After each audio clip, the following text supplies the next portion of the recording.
إذا كنت من عشاق الكرة العربية فلا تفوت هذه الجولة التي تحمل أهم الأخبار والكواليس الحصرية. إسبانيا بطلة العالم بعد الفوز على منتخب الأرجنتين في نيويورك بهدف نظيف سجله فيران توريس بالأشواط الإضافية. إذن هدف مميز، هدف وزن من ذهب، كتابة تاريخ لتوريس في نجمة ثانية على قميص وتيشيرت المنتخب الإسباني. من أين تريد أن تبدأ؟ خصوصا الكثير يريد أن يعرف لماذا عنونت انتصار وفوز إسبانيا بكأس العالم. بدر. لأن من يعشق كرة القدم وخاصة من يعشق كرة القدم الجميلة ما كان يتصور للحظة أن تذهب الكأس إلى الأرجنتين بهكذا أداء وبهكذا منظومة لعب وبهكذا أسلوب لمواجهة مباراة نهائية في حجم كأس العالم. أتصور على أن من كان يستحق هذا اللقب والمنتخب الإسباني عطفا على أدائه، على كرة قدم السخية التي أبدعها، أيضا على تماسكه وعلى فلسفة لعبه ما تنازل عنها في أي مباراة منذ بداية البطولة إلى غاية نهايتها. خلاصة القول أن المنتخب الأرجنتيني لم يقدم طوال 120 دقيقة يا مشاري ما يمكن أن يستحق عليه أنه يفوز بكأس العالم. ما ألمني وأحزنني في منتخب الأرجنتين أنا شخصيا اليوم هي دموع ميسي ولا شيء آخر غير ذلك. سنصل إلى دموع ميسي، لكن التتويج المستحق في ويليامز في إنزالة وصناعة لن ينساها كذلك ويليامز، وهذه الفرحة لهدف وزن من ذهب يا نبيل. بكل تأكيد مبروك لإسبانيا، فازت عن جدارة. وما أجمل كرة القدم عندما يعتلي الأفضل منصة التتويج. عندما تكون كرة القدم عادلة فإنها تكون في أبهى صور. تساءلنا عندما تمت المواجهة بين إسبانيا والأرجنتين إلى من ستكون الغلبة، إلى المنظومة أم إلى الفرديات بقيادة ميسي؟ الإجابة جاءت إنه المنظومة في الآخر تفوز على الفرديات مهما كان اسم الفرديات وحجمها، حتى لو كان ميسي في الطرف المقابل. فاز المنتخب الإسباني لأنه منظومة أولا، ثانيا لأنه منتخب يعرف مدربه كيف يصنع الفارق، يعرف ومتأكد أنه لا يعتمد فقط على 11 لاعب، يعتمد على دكة بدلاء قادرة أنها تصنع الفارق، وهذا ما رأيناه. لأنه منتخب عنده دفاع من حديد، وأثبت مرة أخرى حتى في الدور النهائي حتى أمام منتخب استحق رودري أن يرفع الكأس. نعم بكل استحق. بس يعني كلامك وكلام بدر قبل لا توجه إلى مساعد وصابر. نعم. يفهم أن انتصرت إسبانيا، انتصرت على كرة القدم يعني قاسية نوعا ما، إسقاط قاسي على الأرجنتين. لأنه منتخب الأرجنتين اليوم خسر المباراة طولا وعرضا ومحيطا ومساحة وعلى جميع المستويات. يعني لما تشوف الأرقام أنت وتشوف أنه الاستحواذ اللي فات 63%، تشوف عدد التسديدات، تشوف منتخب الأرجنتين في الوقت ممتاز. الأصلي. ممتاز. يعني بدر، ماذا فعلت الأرجنتين حتى تستحق هذا اللقب؟ أنا لا أتكلم على مسارها منذ بداية البطولة، أتكلم على مباراة نهائية عطفا على ما شاهدناه في مباراة أمام إسبانيا. لم تقدم الأرجنتين ما يشفع لها بأن ترفع هذا الكأس يا راجل لمدة 90 دقيقة كاملة. الأرقام وكذلك كانت حاضرة، خصوصا أن لا توجد ولا تسديدة للأرجنتين خلال 90 دقيقة، واللمسات تثبت أن هناك ندرة وقلة، 0 في التسديدات للأرجنتين. بالمقابل لإسبانيا لمسات 39، في استحواذ كان حاضر، في خطورة كانت حاضرة، في تسيد تكتيكي فني كان حاضر وفق ما نشاهد من إحصائية، وكذلك بهدف 12 تسديدة على المرمى، 6 تسديدات خارج المرمى. الأرقام تنصف. لكن تراجعت في كلامك أنت، تراجعت في كلامك لأن قد يفسر إسقاط على الأرجنتين. هذا ما تقصد؟ اي طبعا. ممتاز. نروح لمساعد. شوف يعني كان من غير الانصاف ان تذهب الكأس لغير اسبانيا، عطفا على كل ما تم خلال البطولة وعطفا على هذه المباراة.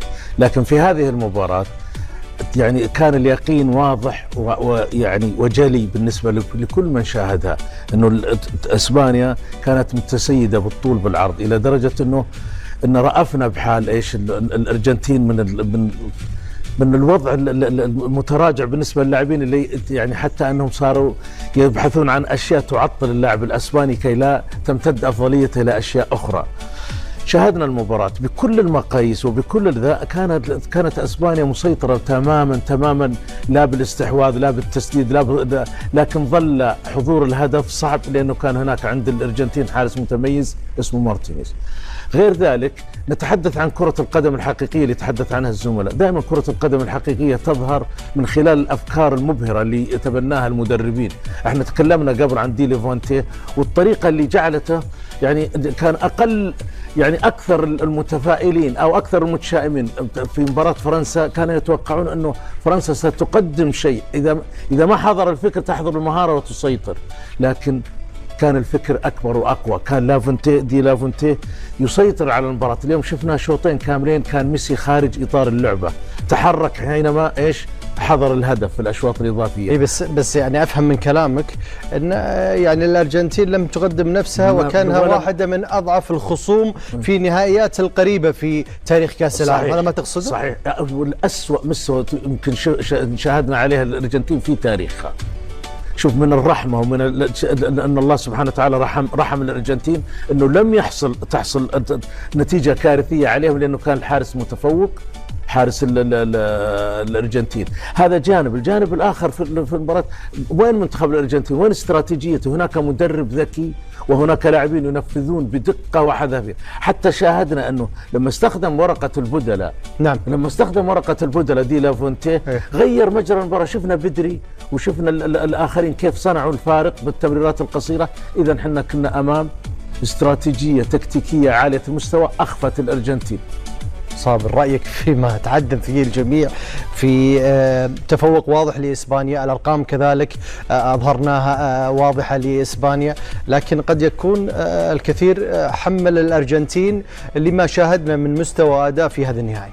أنت بتقول المساعد ممكن تكون واحدة من أضعف المنتخبات في النهاية؟ لا، هي الأضعف على الإطلاق. لا يوجد منتخب. الأرجنتين أضعف نهائي في كأس العالم. لم أشاهد صحيح في تاريخ نهائيات كأس العالم أحد أطراف النهائي يكون بهذا الضعف وهذا السوء. يا رجل أفسدوا علينا النهائي ومتعة النهائي اللي احنا كنا مترقبين مباراة نهائية نستمتع بيها ونشوف كورة ونشوف إثارة ونشوف ندية. احنا كنا لسه من 24 ساعة شايفين مباراة 10 أهداف وحماس وهجوم وإثارة وندية ما بين المنتخبين، منتخب يتألق في شوط والتاني يتألق في الشوط التاني، ومنتظرين مش هنقول مستوى أفضل ولا إثارة أكتر، بس على الأقل جزء من الإثارة، شيء من الإثارة. احنا وصلنا لمرحلة يعني منتخب الأرجنتين باسمه وتاريخه. ترى الأرجنتين اليوم خسرت بنتيجة 1-0، وتذكرنا في خسارة الأرجنتين في نهائي 90 أمام ألمانيا بركلة الجزاء والجدل على احتسابها، لكن في نفس المستوى في نفس المستوى كانت الأرجنتين ولا لا؟ ما فيش حد كان في هذا السوء. كانت أفضل مع مارادونا. كانت أفضل مع مارادونا في تاريخ نهائيات كأس العالم بيلعب في النهائي. أولا ده أسوأ مباراة في البطولة ديت بشكل عام. وفي شيء يعني مع ميسي ومارادونا، ميسي حقق 2022، مارادونا 86، خسر مارادونا 90 وخسر ميسي 2026، لكن الخسارة تختلف يا صابر. طبعا هذا ما تقصد، لأنه بس شوف أنت ممكن تخسر 3 و4 وما تكونش بهذا السوء، ممكن تخسر بنتيجة أكتر ولكن ما تكونش بهذا يا صابر. خاف انتوا قاسين على الأرجنتين وميسي. يا راجل انت لسه ذاكر الرقم دلوقتي. انت في 90 دقيقة، ما في 90 دقيقة مش 5 دقايق ولا 10 دقايق ولا 20 دقيقة ما في ولا تسديدة. 90 دقيقة ما فيش تسديدة.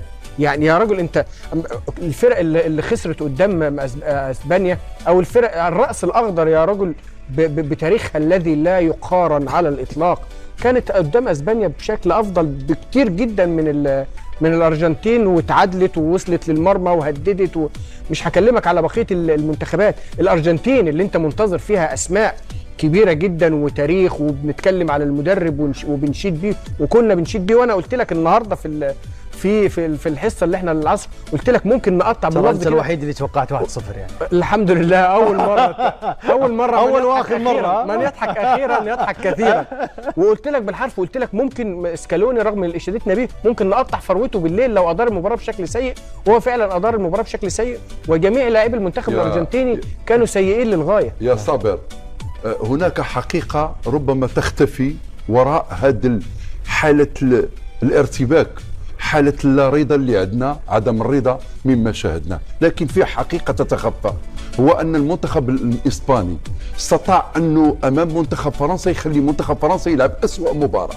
اليوم الأرجنتين أمام إسبانيا تلعب أسوأ مباراة. إذا القوة هي للمنتخب الإسباني، لكرة القدم الإسبانية اللي مبنية على الاستحواذ، مبنية أيضا على القدرة على الهجوم في أي لحظة، فبالتالي هي تعمل على إضعاف الخصوم. جميل. واحنا مرعبة. انتقدنا المنتخب الفرنسي، وبالرغم من ذلك المنتخب الفرنسي لم يكن بهذا السوء. المنتخب الفرنسي كانت عنده محاولات، ما قدم شيء، ما قدم شيء في الأخير كان عنده محاولات. انت النهارده مفيش محاولات، مفيش فريق متراجع طول الوقت، فريق بيدافع طول الوقت، وفريق بيحاول. وبعدين يا راجل العنف، حتى المنتخب الاسباني لم يكن بهذا العنف. انت من اول دقيقه المنتخب الارجنتيني بيواصل نفس السيناريو، بيضرب وخلاص تحت سمع وبصر الحكم. دي مش كوره، دي مش كوره. احنا دي مش كوره، دي مزيكا. لا ده افسدوا علينا متعه النهائي. بصراحه أوكي. يا